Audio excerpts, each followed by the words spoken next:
Assalamualaikum warahmatullahi wabarakatuh. Perkenalkan, saya Verlita Ayu Anindya, Prodi Pendidikan Bahasa dan Sastra Indonesia.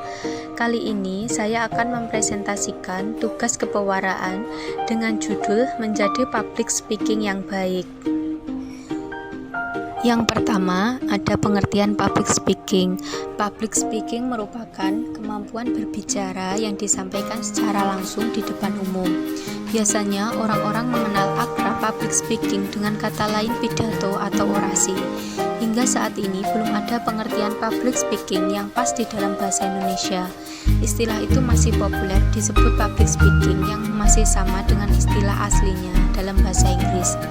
Pada dasarnya, public speaking merupakan kemampuan yang dimiliki seseorang dalam menyampaikan atau mempresentasikan suatu topik di depan umum dengan cara mengantar informasi secara jelas di hadapan audien dengan menguasai dan menerapkan teknik bicara yang tepat.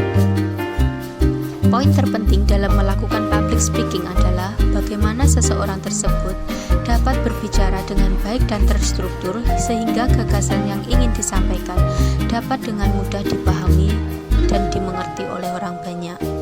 Public speaking terdiri dari dua kata, yaitu public yang artinya orang banyak atau masyarakat umum, sedangkan speaking artinya berbicara. Jadi dapat disimpulkan bahwa public speaking merupakan berbicara di muka umum atau berbicara di depan orang banyak. Selanjutnya, ada public speaking menurut para ahli. Menurut David Zarefsky mengemukakan bahwa public speaking merupakan suatu proses komunikasi yang berkelanjutan yang dimana pesan dan lambang bersirkulasi berulang-ulang secara terus-menerus antara pembicara dengan pendengar. Sedangkan menurut Gunasip, public speaking merupakan komunikasi yang dilakukan secara lisan tentang suatu hal topik yang disampaikan di hadapan orang banyak dengan tujuan untuk memberikan informasi kepada orang banyak.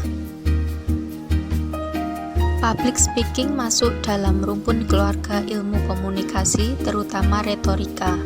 Retorika merupakan seni berkomunikasi secara lisan yang dilakukan oleh seseorang kepada sejumlah orang secara langsung bertatap muka. Contohnya seperti pidato, moderator, dan MC. Contoh tersebut merupakan kegiatan public speaking yang dilakukan secara lisan dan efektif kepada audien yang bertujuan untuk memberikan informasi pada orang banyak serta mengajak, mempengaruhi maupun menghibur audien. Ketika kita belum mengenal public speaking secara dalam, maka sebagian besar orang akan mengira bahwa di dalam kemampuan public speaking akan menggunakan bahasa yang formal. Namun nyatanya di dalam public speaking tidak harus menggunakan bahasa yang formal. Ada waktu tersendiri kapan bahasa formal itu akan diucapkan dan kapan bahasa formal itu tidak digunakan. Jadi dapat disimpulkan, yang terpenting kita harus mengetahui terlebih dahulu siapakah audien yang nantinya kita ajak bicara. Selanjutnya, ada kendala dalam melakukan public speaking, diantaranya kurangnya rasa percaya diri, kurangnya menguasai materi, rasa gugup yang dirasa, takut akan gagal, rasa takut berlebihan, dan takut di hadapan orang banyak.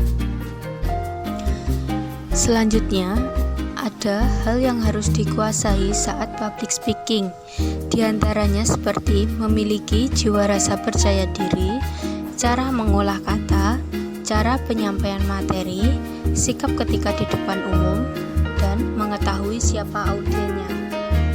Untuk mengatasi kendala-kendala public speaking di atas, tentunya juga ada kunci sukses untuk public speaking. Yang pertama, persiapan mental.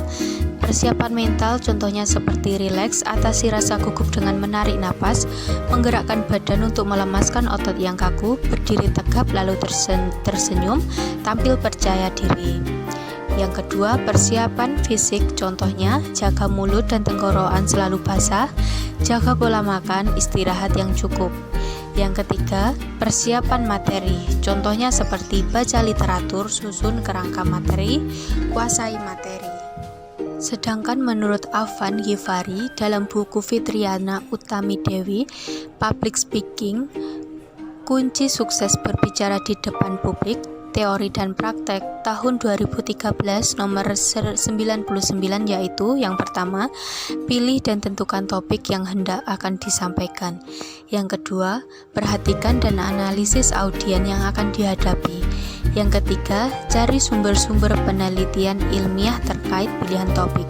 Yang keempat, formulasikan poin-poin dan propsi utama dari tampilan yang diinginkan. Yang kelima, dukung gagasan pada propsi utama Anda. Yang keenam, organisasikan materi Anda. Yang ketujuh, pilih kata kunci yang tepat. Yang kedelapan, buat introduksi, konstruksi, dan transisi pembicaraan Anda dengan tepat dan menarik.